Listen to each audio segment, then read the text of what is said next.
It's a mammoth job ahead of him, because that time of John Bowes will look as big as the mountain he's about to try and tame. Around Hell Corner. See the wheel work from Greg on the way through one there, and the car's very settled. He turns it in once. There's only a little bit of a trim at the steering wheel angle across the face of the corner, and then nails the throttle on the way out. It's a very stable motor car, 51, and it has been all weekend.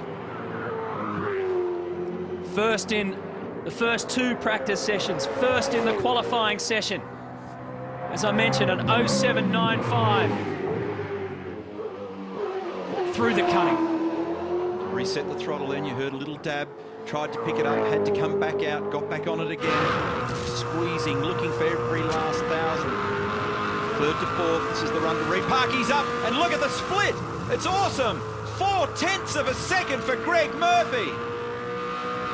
The readout on the dash won't show him that, but it's showing that the Kmart Commodore is top of the game right now.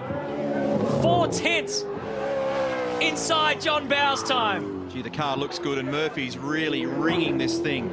He is getting 11/10 out, mistake-free so far. Every millimetre of road on the run to Forest Elbow. The second split's critical. Is it online at the elbow? A little bit wider than he would have liked, but he stays with it. I don't think it's hurt him. He's up nearly 0.7. An awesome time so far from Murphy. And the Holden fans in the background are roaring. His time yesterday was a 2:7.95. Can he improve on it, JB? Well, all you can do is laugh. Interested at the moment. And all you can do is laugh, because this is just quite simply an awesome lap.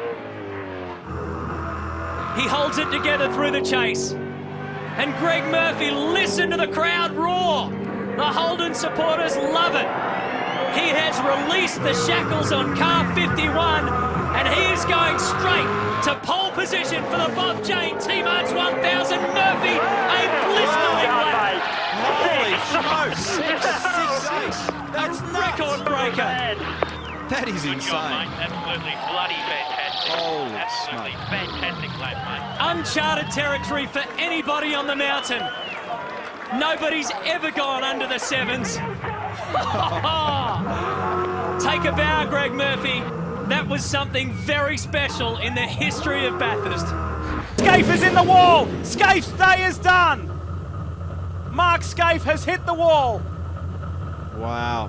There's been something Hit up happen. the arse like you could not believe. Something's happened in the braking area going into turn 2 at the top of Mountain Straight. This will trigger a safety car. He's been hit aggressively from behind. Let's have a listen. Yeah, he knew he was in trouble there. He's looking at what he did. Clutch slip. Massive clutch slip.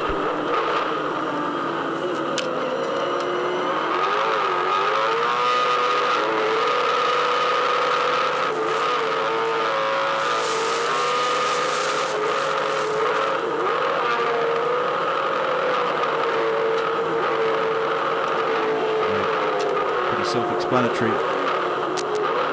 Just couldn't get it going, could he?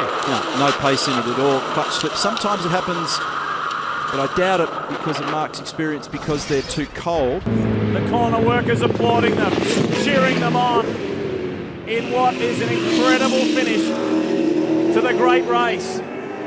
James Courtney, incidentally, is still 3rd. Russell Ingles, Stephen Richards, Steve Ellery, Steve Owen, Paul Wheel, Alex Davison, Jason Bargwana. That's your top 10. If Rick Kelly can be close enough going through Forest Elbow, you can tell where he's going to make the move. He will try and get Lowndes under brakes into the chase, but he's not close enough. Massive cheer from the crowd on top of the mountain. It's Lowndes.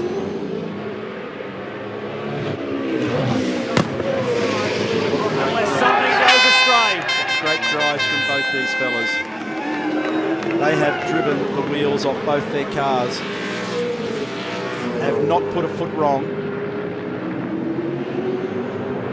There is a young Victorian back in the Better Electrical Garage by the name of Jamie Whincup, who is about to become a first-time Bathurst winner. For Lowndes, it'll be number 2. And Kelly makes a valiant effort, but he won't have it. It won't be enough. This weekend has been all about farewelling the great man, Peter Brock. the friend and mentor to Craig Lowndes. This will be a huge outpouring of emotion. 10 years in the waiting. Lowndes and Whincup do it. That is an incredible motor race. Fantastic job, mate. Unbelievable. And Campbell Little is in tears. You can imagine. And Whincup, fist pumping on the wall. Lowndes has done it on the day he farewelled his friend.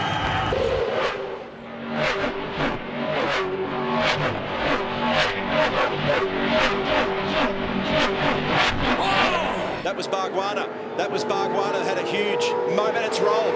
That's a Bundy car. No, it's not. I'm sorry. Oh my goodness. One of the Bundaberg Red races has gone over. And that is an almighty crash. Yes, apologies. I've called that wrong. But that's going to bring out the safety car, and that was a shocker. That was a monster moment. Look at this. I think he's ended up on the grass out there as he's turned it in, and off it's gone. Just illustrates the pace. It's just an explosion. And nothing left of it as Fabian gets out. He ran it in too deep. He made a mistake.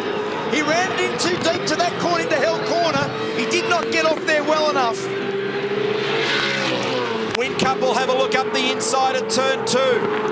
Frosty's going to cover it, and he does. There he goes. He moves right and further right and right again. He's on the white line. He's going to drop a spot here. They're side by side.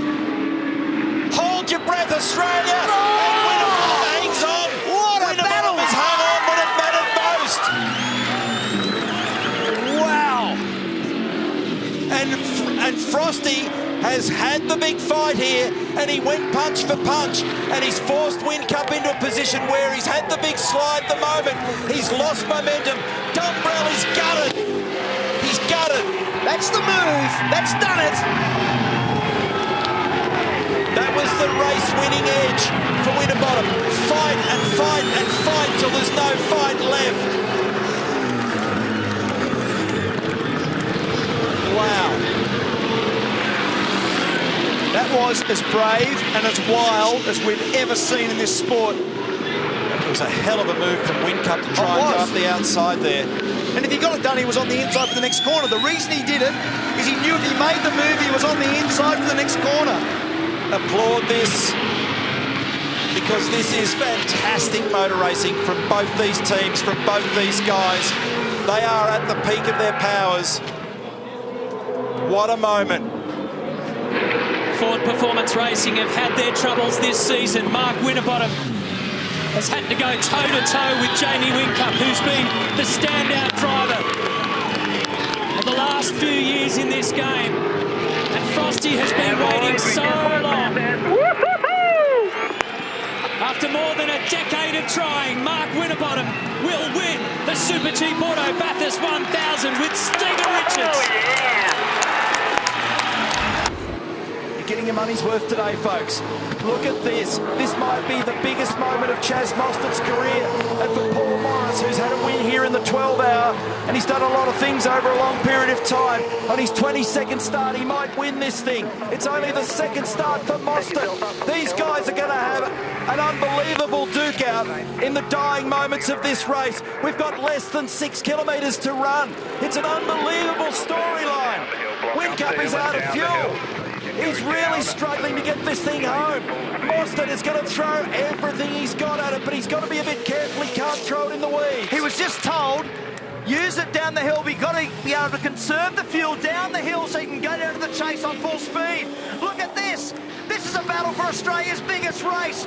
Whincup is conserving fuel. Mostert is totally fine. He's in trouble. He's got to be in trouble. Can he redeem this? I very much doubt it. He's just got to find a gap now, Mostert. This is for the Bathurst 1000 victory. And Mostert tries to go around the outside at McPhillamy. There's no space there. He tries to do it at Skyline. There's no space there either. Now he's just got to hold station because it's a one-line groove down through the dipper and on the run towards the elbow. This is off the scale. Off the scale as Whincup does everything he can. He had a 3-second margin. He blocks down the inside because he can. He comes away and another whack. And Mostert goes through on the inside. This is huge in Australian motorsport. They've gone circuit for performance racing. This kid is going to win this thing today, and so is Paul Morris. Has not led a lap all day, Croppo. Not led a lap. Chaz Mostert is going to win with Paul Morris. Extraordinary motor race. Something you have never seen before. We are approaching the 8th hour of the 2014 Supercheap Auto Bathurst 1000, and Chaz Mostert, who's had 21 V8 supercar events and 56 previous races, is going to make a very special name in history here.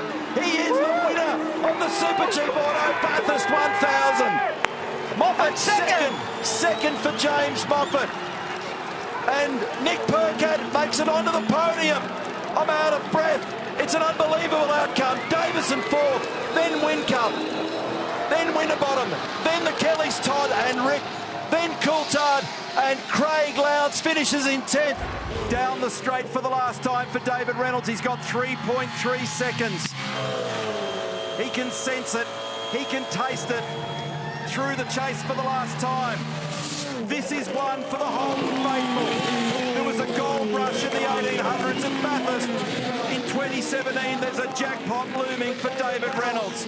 It's been an exquisite performance, a brilliant team effort, car-to-car combat, battling the weather, the risks, and another day of drama. And 1,000 kilometres later, David Reynolds, you are the man.